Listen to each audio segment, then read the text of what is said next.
Salve Bapak Ibu, saudara-saudariku yang terkasih dalam Tuhan, aku bernama Stella Wijaya. Dalam renungan audio singkatku kali ini akan membawakan judul Kasut Kerelaan Mewartakan Injil. Firman-Nya berbunyi, "Pergilah dan wartakanlah Injil kepada segala makhluk." Selamat mendengarkan.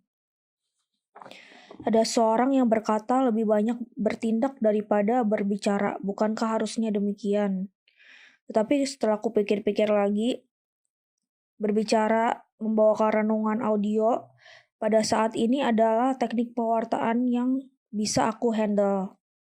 Kalau misalnya aku melayani di bidang-bidang yang lain, tidak terlalu ada waktu untuk saat ini.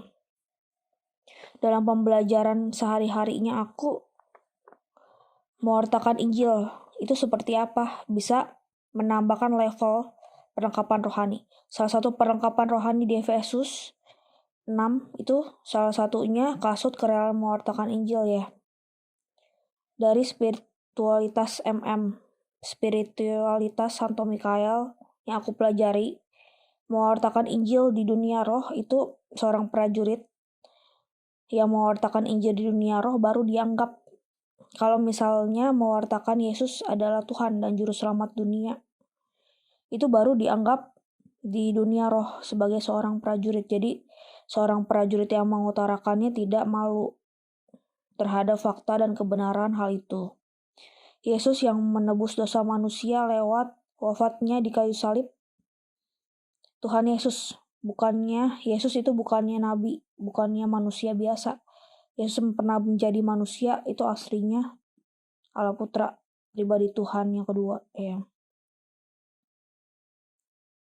Lalu timbul pertanyaan, waktu aku terus-menerus kejar level untuk dinaikin.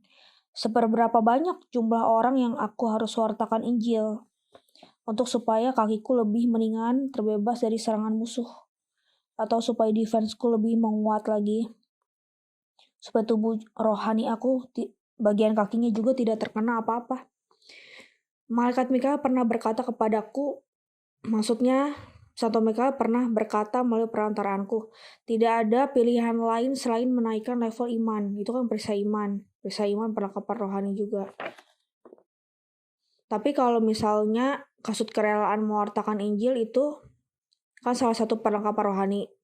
Perlengkapan rohani yang satu saling berhubungan, saling terkait dengan perlengkapan rohani yang lain. Antara perlengkapan rohani yang satu dan yang lain, misalnya antara perisai iman dan juga kasut kerelaan mewartakan Injil itu saling menopang. Jadi antara satu perlengkapan rohani dengan yang lainnya tidak terlepas. Misalnya aku mewartakan Injil, itu juga menaikkan level ketopong keselamatan aku, bukan hanya menaikkan level kasut kerelaan mewartakan Injil. Aku mewartakan satu jiwa, beberapa jiwa diselamatkan. Itu jadinya berpengaruh naik level kebaikan kemana-mana. Mewartakan Injil, mewartakan kepada jiwa-jiwa supaya selamat dari bahaya maut, itu ada sisi tanda petik pengorbanan. Pengorbanan waktu, tenaga, usaha, pikiran juga ya.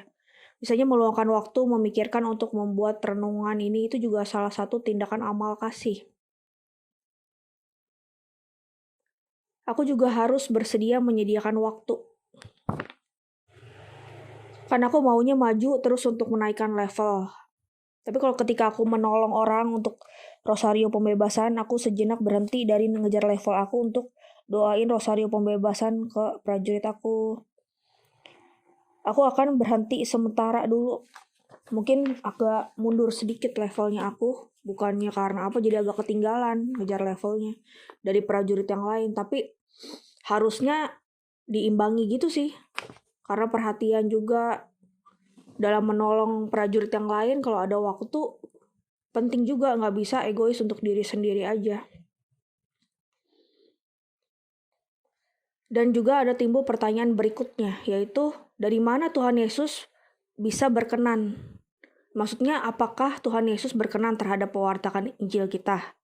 Menurut aku pelajari sehari-hari dari peperangan rohani yang aku alami, lingkup luas daerah itu sangat berpengaruh. Sejauh mana pewartaan itu menjangkau jiwa-jiwa.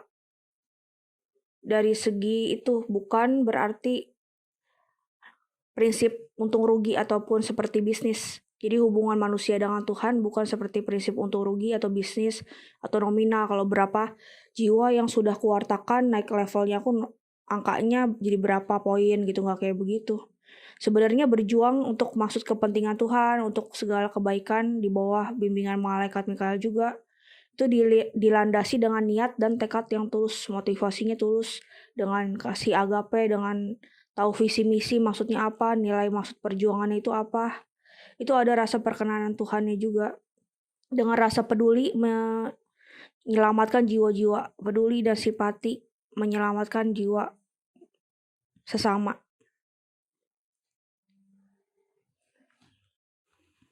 Salah satu contoh kegiatan yang bisa kita ikuti sehari-hari misalnya belajar agama di Zoom, kursus kitab suci gitu. Kan banyak tuh di Zoom, di online juga sekarang banyak. Itu merupakan gertakan di dunia roh.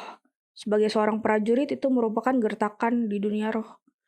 Padahal baru belajar, tapi niatnya aja sudah terhitung nambahin level perlengkapan rohani kasut kerelaan mewartakan Injil.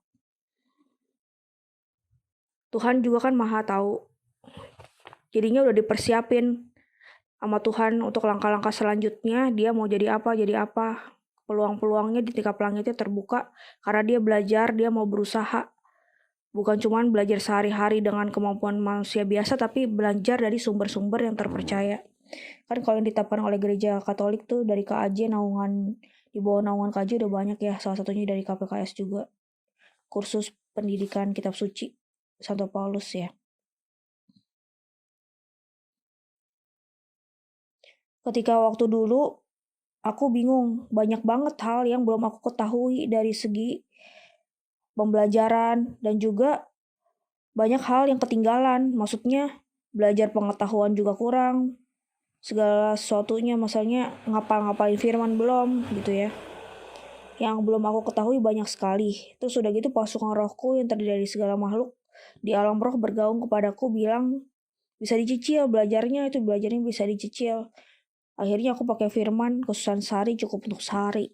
Jadi nggak terlalu berambisi atau serakah atau ngejar levelnya tuh ambisius banget gitu. Sebenarnya ada rasa perlu waktu untuk balance. Kadang kerja perlengkapan rohani terus, kadang istirahat, kadang diimbangin aktivitas fisik sehari-hari, beres-beres rumah, gitu dan sebagainya. Santo Mikael maka pinung aku ketika aku kebingungan mulai dari mana. Karena aku banyak ketinggalan di banyak bidang hal rohani. Santo Mikael berkata kepadaku dimulai dari doa. Jadinya aku berproses terus untuk memberikan kontribusi yang terbaik bagi perang rohani ini. Aku juga ingat tentang firman mewartakan Injil tuh dimulainya dari mana ya? Mewartakan Injil ke Yerusalem, Yudea sampai ke ujung bumi. Sebenarnya ini dari lingkup-lingkupnya yang setia pada perkara kecil dulu kan, lingkup kecil kemudian baru yang besar maksudnya lingkup luas. Kalau misalnya dipasangnya itu masih berusaha sekali untuk lancar di sekitar kita dan segala sesuatunya jangan terlalu mikirnya muluk-muluk sampai ke ujung bumi ya kan. Maksudnya sampai mikir khotbah 3 bahasa yang diterjemahin kemana-mana gitu. Sebenarnya kalau setia pada perkara kecilnya udah oke, udah bisa ke handle, misalnya off air aja dulu pelayanannya udah bisa gitu, nggak terlalu muluk-muluk mau terkenal sampai ke Zimbabwe misalnya, Zimbabwe yang negara terkenal itu, Venezuela atau gimana. Saking aku nggak mau terlalu ketinggalan Miss Universe Venezuela gitu, atau nggak mau malu-maluin Beto Carlo. Kayaknya sampai kalap ngejar levelnya gitu ya. Harusnya sih sebenarnya manusia bisa sadar kemampuan diri sendiri supaya segala sesuatunya tidak berlebihan.